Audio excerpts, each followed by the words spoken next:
Good morning, it's Sean Cassidy from the Sagamore Communications Department. We're here today with Roger Jones. How are you today, Roger? I'm well, Sean. You wish. So, Roger, would you mind giving us a high-level overview of this new initiative that you've been working on? Yeah, the Koognaasewin project is about the development of our own Anishinaabe law on child welfare, or as we prefer to call it, child well-being. This process has really been underway since about 1988 as part of the North Shore Tribal Council mandate and vision. And it's been a journey which has included the development of a child welfare agency, which we know is Koognaasewin. And Koognaasewin did travel the path to becoming a child welfare agency based on this overall initiative that started in 1988. Koognaasewin essentially completed their journey about being a fully empowered child welfare agency in 2017. So the next year, 2018, the Tribal Council passed another resolution that said, well, now is the time to embark on the development of the child welfare law for the 7 First Nation communities along the North Shore. So it's a continuation of the journey, which was basically set out in the 1988 Tribal Council resolution as taking back control over the well-being and raising of our Anishinaabe children in our communities. And how would this compare and contrast with the services we're seeing today?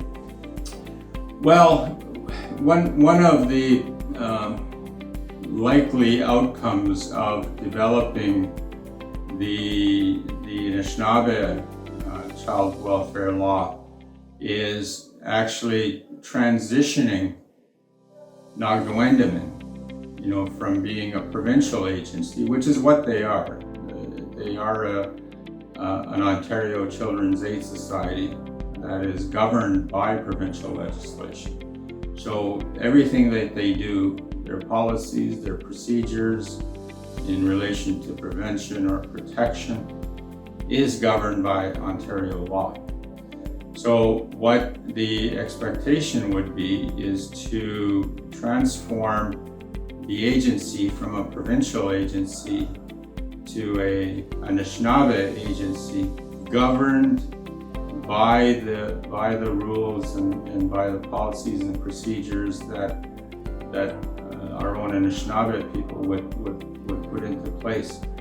And a big part of it should be based on, what were the traditional methods and customs and practices and procedures that our ancestors employed in raising our children before government came along and labeled our practices and procedures as being inferior to Euro-Canadian methods and practices.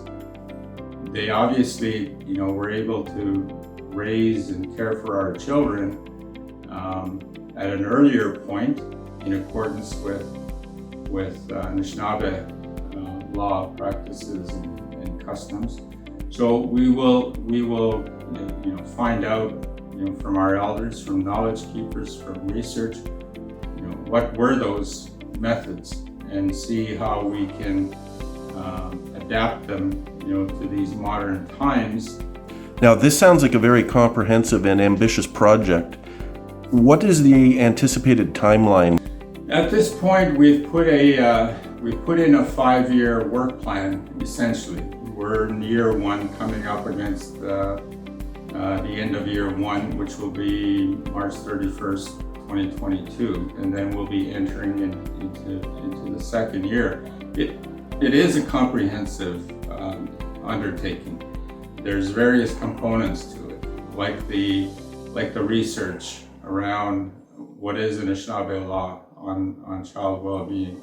And then we have to engage communities in a discussion about, well, what would your system look like if you are, taking full responsibility over child welfare and child well-being matters in a community context. We're also going to have to identify an implementation plan that would transition communities from the provincial system to the Anishinaabe system. And part of that implementation plan is going to be having to build and construct the new system. This can only happen at the speed that communities are prepared to take over the responsibility. So part of the consultation and engagement process is going to be to hear from people about their expectations, making sure that they're going to be comfortable with project timelines, with community, capacity development processes to put the communities in the best place possible to be able to do the job, because it is a responsibility that community and parents and grandparents and families are gonna have to resume. Not that they don't have it at this point, they do. But ultimately, the law is going to say the buck stops with us, and we'll need to be in the best position to make sure that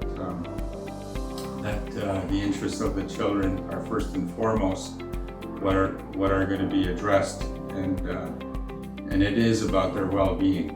So there has to be a good level of capacity and comfort for that to actually be implemented. Well, thank you very much for your time today, Roger, and I hope you'll make time for us in the future so we can get follow-up installments. I look forward to it. Thank you and have a great day. How?